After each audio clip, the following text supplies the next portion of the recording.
Right, I was told someone was going to be doing introductions, but I can't see them, so I'll do it. I'm James Bohr. I tend to overthink things. Sometimes I do security stuff, and other times I experiment with talks to see what on earth B-Sides will let me get away with. This is one of those times. So, business philosophy of security, not the other way round. What do we actually mean when we talk about stuff? Really simple question. If you have any challenges, any heckles, any feedback, anything you want to ask or dig into a query as I'm talking, just shout it out. Go for it. This guy is Socrates. Socrates was a Greek philosopher, ancient Greek philosopher.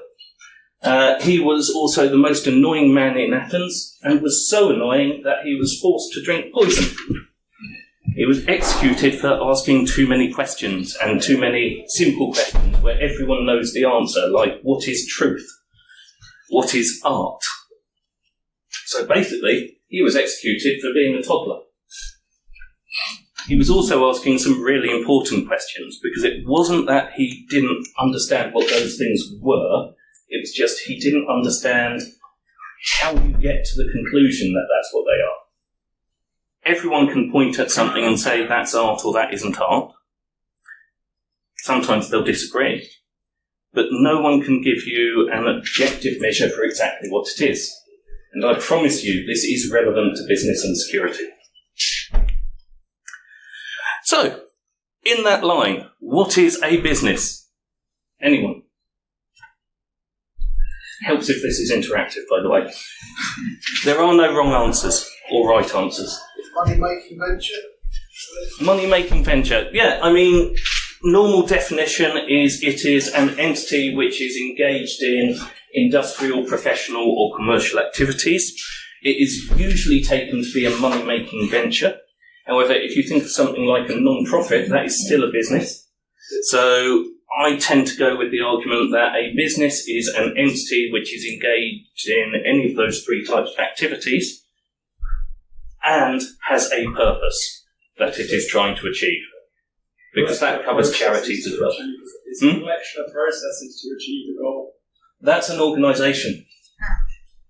A business can be one person, or it can be thousands.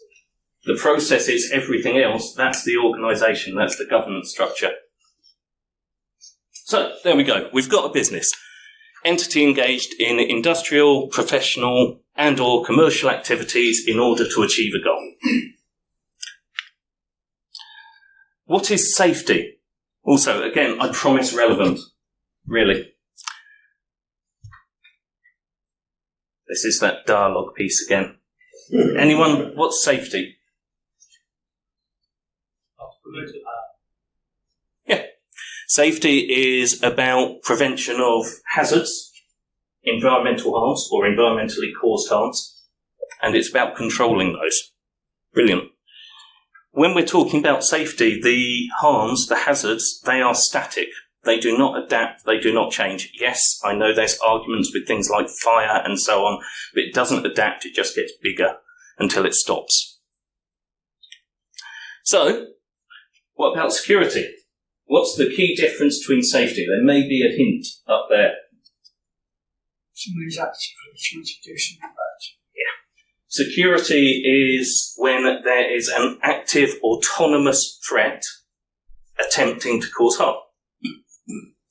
The key thing there is that there is a person, unless you're believing some of the nonsense about AI or you think the UFO thing is real. We can call it a human being pretty much all of the time. But security is about threats, not hazards. Now, what we often refer to as vulnerabilities would be considered hazards by safety. We've got things actively trying to exploit those, which are threats. Whereas in safety, it's more a case of there's a big hole in the floor. That is a vulnerability, and someone's going to fall down it. People exploit themselves. We do get some of that in security, but... Okay, all good so far. So we have business, safety, security, important questions answered. Everyone's confident that we know exactly what security is, what safety is, what business is. No further questions? Right. We're going to take a quick segue into axioms. So axioms are something you will come across in mathematics and in philosophy. The key thing about axioms is whichever system you are discussing them in, it will be founded on some, and you cannot prove them within that system. You simply have to accept them as fact to make it a useful model. And the whole point of this is to introduce you to some weird model stuff that you might then take away and spend. If I'm really lucky, one of you will be up until 4 a.m. tonight just thinking, but what does it really mean? So the axioms here that we're working with are that businesses are that entity, and that security is about prevention of harm from threats. Really simple. So business questions. What do we really know about business? Is profit seeking required? Do they have to be seeking money? We've got the non-profits, we've got charities. Do they have to work with money? Do they?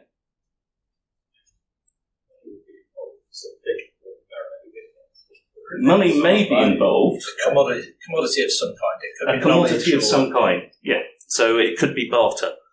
It could be favour trading. It could be anything else.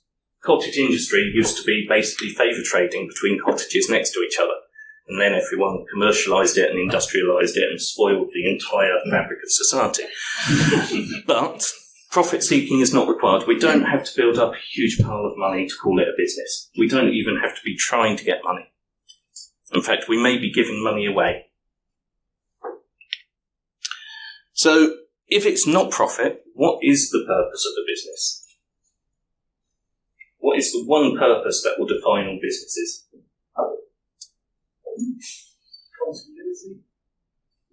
No, there are temporary businesses. I mean, there's the gift shops that pop up at Christmas for 2 weeks and then vanish.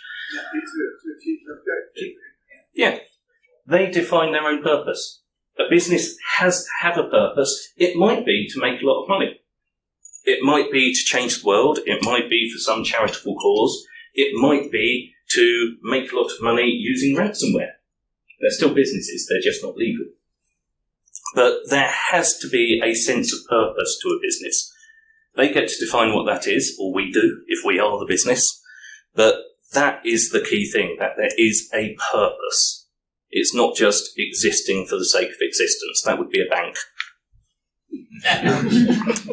Now, when we're talking about businesses, often we're talking about companies. So, shifting perspective slightly, I'm going to cut out all of the tiny little partnerships and the one-man bands because it gets too complicated to try and include them, because there's not the same laws that govern them. In the UK, the directors of a business are the ones who, shockingly, given the name, choose its direction. They are the ones who can make binding choices. They are the ones who can sign contracts. They are the ones who get to dictate the overall strategy. If there's one director, they are fully in charge. If there's more, then they'll share responsibility, or they might have specific areas. So here's a question for you. Do shareholders own a business? No. The shareholders own the capital of the business. So they own all of the property, all of the stock, all of the intellectual property, everything else. But the only power they have in terms of deciding the direction of the business is to appoint directors to represent them. So, given that shareholders appoint directors, what do you believe the primary duty of directors is? And that's a very common misconception, and that's what leads to things like the States. Now, in the UK at least, it is explicitly called out in law and in guidance that directors are to act in the interests of the business and all its members.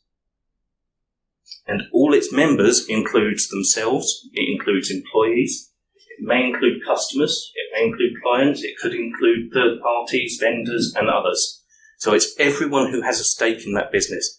And it is explicitly called out that they are not purely to act in the interests of the shareholders. How effective that is a different question. That does also apply in the States. It's less explicit, and it's generally seen more as a archaic holdover from the time when businesses had ethics. But the exact wording, so I have it here. The duty requires a director to act in the way he or she considers in good faith would be most likely to promote the success of the company for the benefit of its members as a whole. Yeah, so it's not the shareholders, it's to achieve the purposes of the company. They are there for the company. They are not there to represent any single stakeholder other than in achieving that purpose. Right, we've got business covered. Everyone's mastered it now. What do we mean when we say things about security? Is security a business enabler? This is a nice fashionable term that's been going around now for years. So, is it a business enabler? Can it? A business enabler is something that enables business. Without it, business doesn't happen. So, without security, business will still happen, possibly not for long, but it's not a ultimate requirement.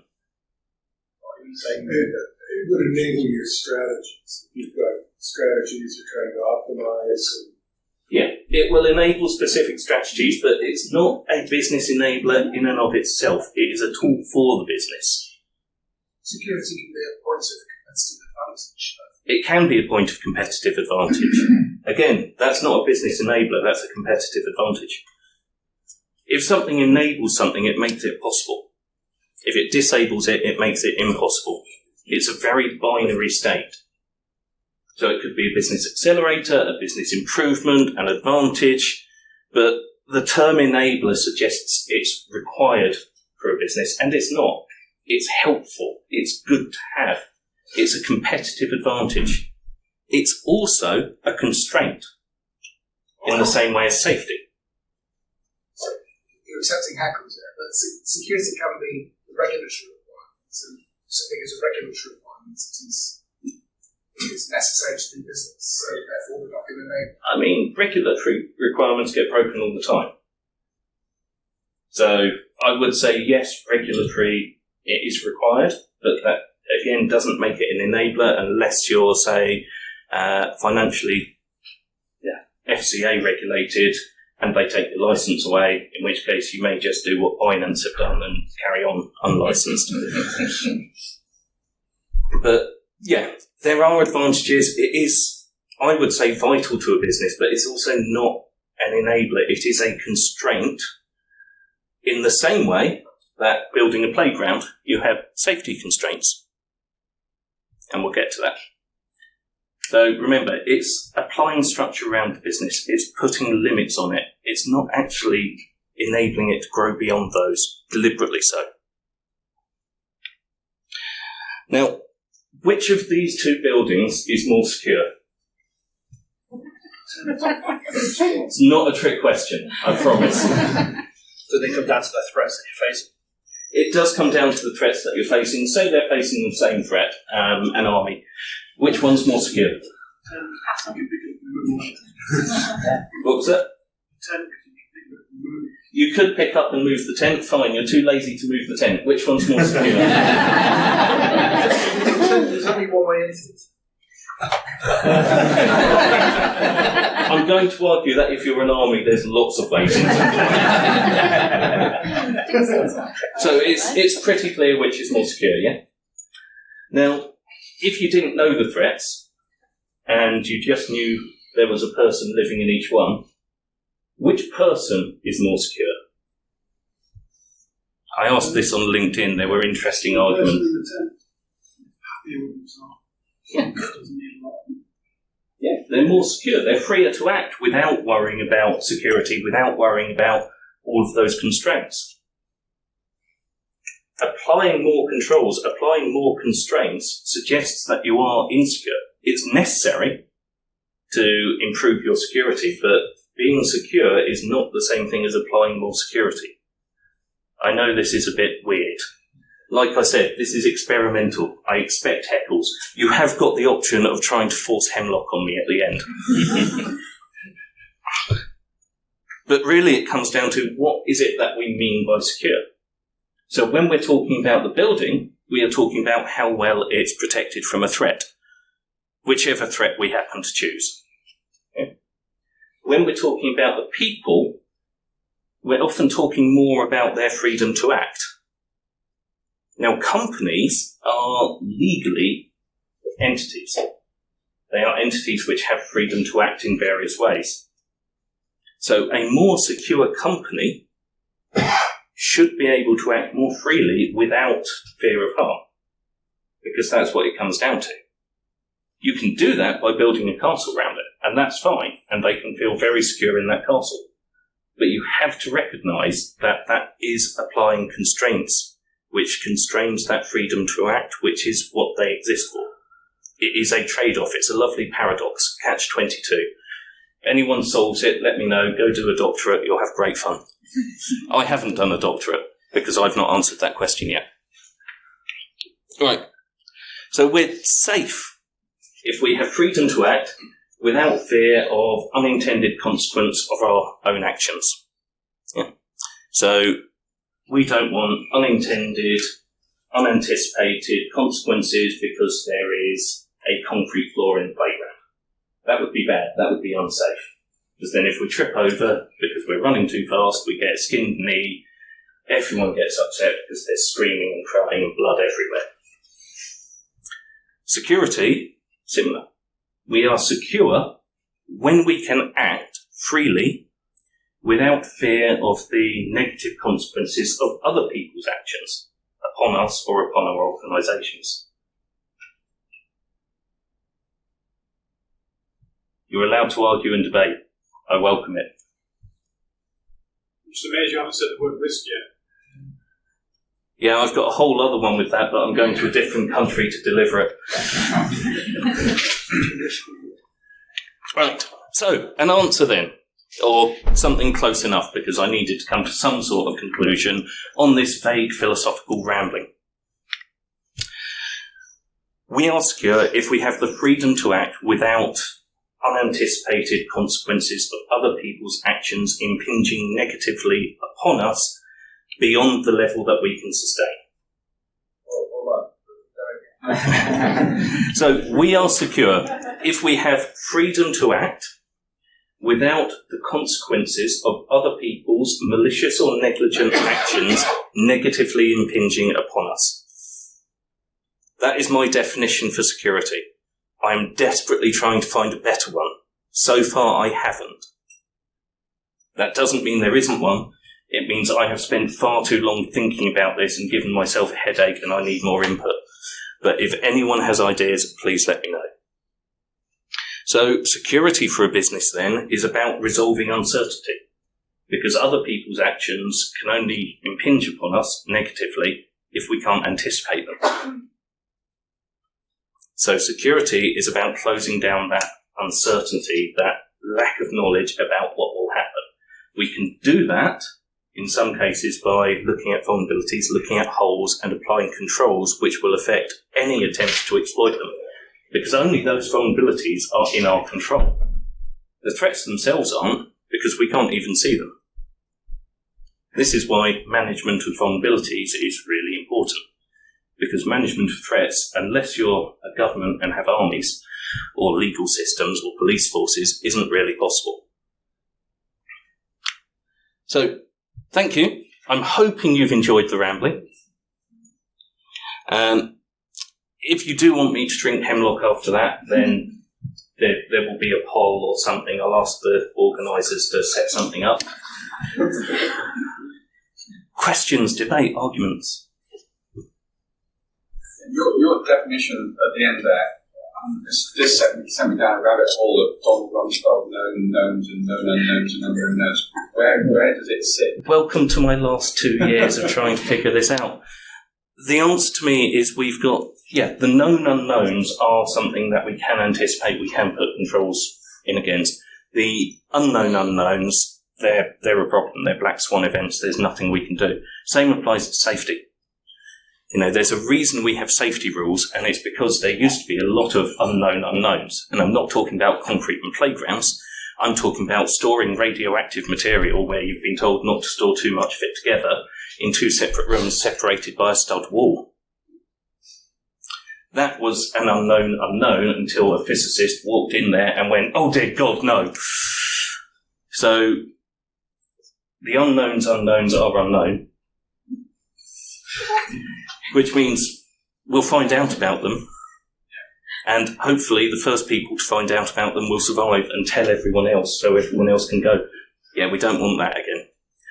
The known unknowns we can deal with. The known knowns are even better. The unknown knowns are the ones where I think there's a real problem, because that's where it's implicit in the organisation, everyone accepts it, everyone just says, oh, this is how it is, rather than going, I need to think about that. Ransomware's an example. Ransomware just happens for a lot of people, and that's a real problem. Any other questions? I like your analogy of comparing security to safety. A lot of people talk about cybersecurities where health and safety was a few years ago. So do you feel like we are moving into, or as people might have to wear hard hats on industrial estates and things like that, whereas nowadays it's no question. Do you feel like cybersecurity might eventually catch up to that grade? So security itself is a wider discipline, and there are areas of it which are much more mature than cybersecurity. There are also areas which are somewhere between us and health and safety. So I think there is progress in the right direction, if only for the same reason as safety, that there's a Darwinian effect, where if you don't wear the hard hat on the work site, you aren't going to live long enough to pass on that practice. But that does apply to security as well. Businesses which do not get to the right level of security, whatever that might be for them, are going to become extinct. So inevitably, we will move in the right direction, unless we all die. But it has to head the right way. It can't not. The issue is regulation and the speed of technology. So there's going to have to be something either other than regulation that deals with it, or a change in the way that we regulate.